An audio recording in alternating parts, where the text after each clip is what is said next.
Guys welcome. इस video में हम प्रोडक्ट को डिलीट करेंगे। अगर एडमिन पेज पे आप जाएंगे तो यहाँ पे आपको रिमूव ऑप्शन दिख रहा है। पिछले वीडियो में हमने एडिट को कवर किया था, इस वीडियो में हम रिमूव को कवर करने वाले। तो लेट्स से आपने रिमूव में क्लिक किया तो रिमूव ऑप्शन पे क्लिक करते ही ये प्रोडक्ट को डिलीट हो जाना चाहिए और फाइल से हट जाना चाहिए, यानी कि अब हमें सिर्फ 2 ही प्रोडक्ट दिखनी चाहिए। तो इस पर काम करना है हमें। तो ये चीज़ कहाँ पे दिख रही है हमें? एडमिन पेज पे। तो हम पहले जाएंगे अपने व्यू में। सो व्यूज़ में आए और एडमिन में और यहाँ पे product.ejs। सो products.ejs पे हमें दिख रही है डिलीट ऑप्शन यानी रिमूव ऑप्शन। तो आप यहाँ पे देख सकते हैं एक फॉर्म है और इसके अंदर हमने यहाँ पे बटन दे रखा है जिसमें कि आप जब भी क्लिक करते हो तो ये एक रिक्वेस्ट चाहता है, पोस्ट, ठीक है, पोस्ट टाइप का रिक्वेस्ट चाहता है इस पाथ पे या इस राउट पे। तो इसको हैंडल करना है हमें। तो इसके लिए हम क्या करेंगे, हम राउट्स में आ जाएंगे। यहाँ पे admin.js में यहाँ पे हम पोस्ट फॉर, यहाँ पे स्लैश इसके लिए हम बना रहे हैं तो सिंपल सा है राउटर डॉट पोस्ट, ठीक है। यहाँ पे स्लैश हमारा स्लैश रिमूव हाइफन प्रोडक्ट, ठीक है। यहाँ पे अपने को कंट्रोलर चाहिए, लेकिन कंट्रोलर में हमें करना क्या है आप देख सकते हो कि हमें कैसे पता चलेगा कि कौन सा रिमूव करना है। अगर मैं इसको इंस्पेक्ट करूँ तो ये सिंपल सा भी बटन है, एक्शन के अंदर हमें दिख रहा है फॉर्म।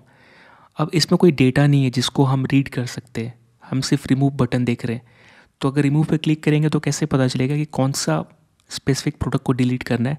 तो एक काम कर सकते हैं, इस product.ejs में वापस जाएंगे और यहाँ पे एक हम इनपुट टाइप हिडन करके एक input tag, input element attach कर देते हैं या रख देते हैं, और जिसके वैल्यू में हम यहाँ पे उसको आउटपुट करेंगे प्रोडक्ट आईडी। सो यहाँ पे सिंपल सिंटेक्स यूज़ करेंगे, same %EJS syntax equal to, और हमें पता है कि प्रोडक्ट आईडी अगर हम करेंगे तो हमें आईडी मिल जाएगी प्रोडक्ट की, ठीक है। यही हमें आउटपुट करना है। परसेंटेज और इस साइन से हम बंद कर देंगे। साथ में इसका जो नेम है हम दे देते हैं प्रोडक्ट आईडी दे देते हैं, क्योंकि जब हम सबमिट करेंगे बटन पे, इस बटन पे क्लिक करेंगे तो जो सबमिट होगा तो सिर्फ इतना सा डेटा ही आगे जाएगा। इसको बंद कर देते हैं, ठीक है। ये पूरा का पूरा सबमिट नहीं होगा क्योंकि अपना फॉर्म यहाँ से यहाँ तक ही है। और ये अब मैं रिफ़्रेश करूँगा तो आपको यहाँ पे दिखेगा कि एक इनपुट टाइप यहाँ पे अटैच हो चुका है, वो हिडन है, और ये हमारा प्रोडक्ट आईडी कैरी कर रहा है 334। हर एक का अलग अलग होगा। अगर मैं यहाँ पे जाऊँ तो यहाँ पे आपको दिखेगा 111। तो अब अगर मैं रिमूव पे क्लिक करूँ तो डेटा सबमिट होगा और यही डेटा हमें रिक्वेस्ट के बॉडी मिल जाएगी। यानी कि अब हम admin.js में जाकर यहाँ पे एक कंट्रोलर बनाना पड़ेगा अपने को। तो हम जाते हैं admin.controller में जाएंगे, एडमिन वाले admin.js फाइल में। यहाँ पे हम क्या करेंगे, एक्सपोर्ट्स, और जो भी आपको नाम देना चाहेंगे, लेट्स से रिमूव प्रोडक्ट, ठीक है। और ये जैसा बाकी रिक्वेस्ट, रिस्पॉन्स और नेक्स्ट, ये हमारा सिंपल मेथ फंक्शन हमने असाइन कर दिया इसको। अब यहाँ पे मुझे पता है कि प्रोडक्ट आईडी मिलने वाली है, ठीक है। सो किस पे मिलेगी? request.body.product ID, ठीक है। इसको मैं console.log करके चेक कर लेता हूँ मिल रहा है कि नहीं। वैसे भरोसा स्कैम नहीं हो रहा, मिलेगा। अगर मैं रिफ़्रेश करूँगा और अगर रिमूव पे क्लिक करूँगा तो यहाँ पे देखिए कुछ तो प्रिंट होना चाहिए था, नहीं हुआ क्योंकि मैंने अटैच नहीं किया इसको।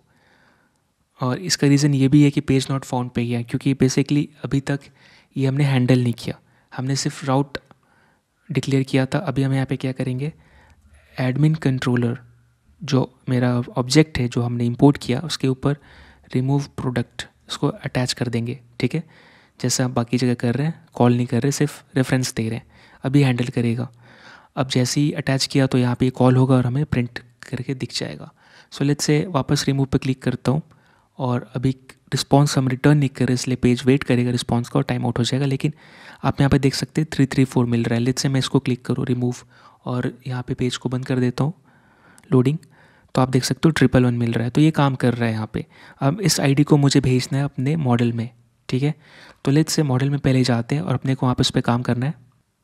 सो मॉडल हमारा कहाँ पे है, इसको मैं छोड़ देता हूँ एक्सपैंड करके। मॉडल में जाऊँगा product.js, यहाँ पे जो हमारा क्लास है, ठीक है, प्रोडक्ट, इसके अंदर सेव है, सेव मॉडिफाइड फाइल है। आप चाहे तो इसको यहाँ पे ही आप लिख सकते थे, मैंने अलग बनाया, सेव के अंदर ही आप चेक कर सकते थे। अगर प्रोडक्ट आईडी है तो ये कोड चलेगा, नहीं तो एल्स पार्ट में ये चलेगा, ठीक है।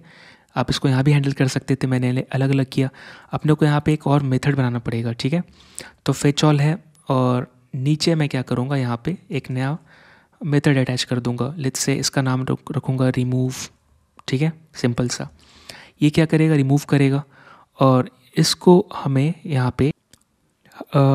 पे हम आईडी पास करना चाहते हैं, ठीक है। और साथ में इसको हम स्टैटिक बनाना चाहते हैं, क्योंकि जितने भी आप ऑब्जेक्ट बनाएंगे सबके लिए रिमूव मेथड हो गई होगा। सो कॉमन रख सकते हैं, राइट, जैसे फेच ऑल के लिए किया है।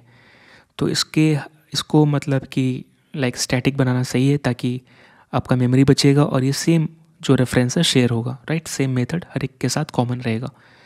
तो जितने भी ऑब्जेक्ट बनेंगे सब में ये चीज़ कॉमन मिल जाएगा। ऑब्जेक्ट क्रिएट करते वक्त ये क्रिएट नहीं होगा, ये ऑलरेडी अवेलेबल रहेगा। और आप बिना जैसा कि आप जानते हैं स्टैटिक जब कीवर्ड लगी है तो बिना क्लास के ऑब्जेक्ट क्रिएट किए क्लास के ऊपर रिमूव कॉल कर सकते हैं, ठीक है। तो अब मैं यहाँ पे क्या करूँगा, इसको मैं एक्सपेंड कर देता हूँ। यहाँ पे इस आईडी को रख लेता हूँ। किसी चीज़ पे रखने से पहले एक काम करूँगा, मुझे यहाँ पे चाहिए प्रोडक्ट्स। मुझे जो भी आईडी मिल रही है ना उसको हटाना है, उससे मैचिंग प्रोडक्ट को हटाना है। तो पहले लेट्स से हमारा जो मिल रहा है, राइट, फाइल रीड करके डेटा किस मेथड से किस फंक्शन से मिल रहा है, इससे मिल रहा है। तो लेट्स से मैं इसको कॉपी कर लेता हूँ और यहाँ पे पेस्ट कर देता हूँ, ठीक है। अब यहाँ पे आप देखेंगे कि गेट प्रोडक्ट्स फ्रॉम फाइल में हमें प्रोडक्ट्स मिल जाता है यहाँ पे। और यहाँ पे मैं कंपेयर कर रहा है, इसको मैं हटा देता हूँ। यहाँ पे मैं क्या कर रहा, फाइंड कर रहा, अपने को ये नहीं चाहिए, ठीक है। अपने को यहाँ पे क्या चाहिए बेसिकली, यहाँ पे हमें क्या करना है कि इस प्रोडक्ट्स एरे पे, ठीक है, हम फिल्टर करेंगे और जो भी प्रोडक्ट है, ठीक है, या भी जो भी प्रोडक्ट है उस पर चेक करेंगे कि उस प्रोडक्ट का अगर आईडी, ठीक है, बेसिकली यहाँ पे आईडी नहीं होगा, प्रोडक्ट आईडी होगा। अगर नॉट इक्वल टू है आईडी जो आ रहा है, वही प्रोडक्ट हमें यहाँ पे फाइनल आउटपुट चाहिए, जिसकी भी आईडी मैच नहीं कर रही है। सो यहाँ पे अपडेटेड प्रोडक्ट्स रख सकते हैं, ठीक है। अगर आप यहाँ पे इक्वल टू रख देते हैं, अगर आप यहाँ पे देखेंगे तो अगर आप यहाँ पे इक्वल टू कर देंगे, ट्रिपल इक्वल टू, तो क्या होगा कि जो भी प्रोडक्ट, ठीक है, जिसकी आईडी जो हम बाहर से भेज रहे हैं अगर उससे मैच करेगा, वही सिर्फ प्रोडक्ट हमारे इस एरे में रहेगा। अब आपको पता है फिल्टर का आउटपुट क्या रहता है, एरे रहता है। तो इसमें वही प्रोडक्ट रहेंगे जिसकी मैचिंग रहेगी आईडी से जो हम भेज रहे हैं। लेकिन हमें उल्टा करना है, ठीक है। हम क्या चाहते हैं कि वो सारे प्रोडक्ट को फिल्टर करो जिसकी आईडी मैच नहीं हो रही है आईडी से। यानी कि अब हमारा जो अपडेटेड प्रोडक्ट रहेगा उसमें जो हम डिलीट करना चाहते हैं वो नहीं रहेगा, राइट। यानी कि हमारा ये चीज़ हो चुका है यहाँ पे, ठीक है। अब मैं इसको सेव कर दूँगा वापस। सेव करने के लिए आप बेसिकली आप जानते हो क्या कर रहे हैं यहाँ पे जो हम राइट फाइल यूज़ कर रहे हैं यही चीज़ करेंगे। तो मैं यहाँ पे कॉल कर देता हूँ और यहाँ पे अपडेटेड प्रोडक्ट पास कर देता हूँ, ठीक है। तो आई होप आपको ये समझ में आया होगा कि मैं सिर्फ ऐसे ही प्रोडक्ट को चुन रहा हूँ जिसका आईडी जो डिलीट करना चाहते हैं उससे नहीं मैच कर रहा है, ठीक है। तो यहाँ पे ये कंडीशन लगी है। अब इस रिमूव को कॉल करना पड़ेगा और आईडी पास करनी पड़ेगी अपने को। तो कंट्रोलर में जाएंगे और मैं यहाँ पे क्या करूँगा, हमारा जो क्लास है प्रोडक्ट, ठीक है, और इस पर मैं स्टैटिक जो है उसको कॉल करना चाहूँगा जिसको मैंने रिमूव नाम दिया। और इस पर मैं प्रोडक्ट आईडी पास कर दूँगा, ठीक है। और इसके बाद मैं इसको रिटर्न कर दूँगा, रिस्पॉन्स रिटर्न करूँगा, रिडायरेक्ट वापस उसी फाइल पे /admin/admin-product, क्योंकि यहीं पे हम डिलीट देख रहे हैं, ठीक है। इसके बाद अगर मैं चेक करूँ रिफ़्रेश करके तो ये काम करेगा कि नहीं देखते हैं। लेट्स से मैं इसको हटाता हूँ पहले वाले प्रोडक्ट को, ठीक है। तो लेट्स से मैंने रिमूव किया तो ये देखिए हट गया, राइट। और अगर मैं यहाँ पे जाऊँगा product.json में, इसको अगर मैं ये देखूँगा तो दो ही प्रोडक्ट है, राइट।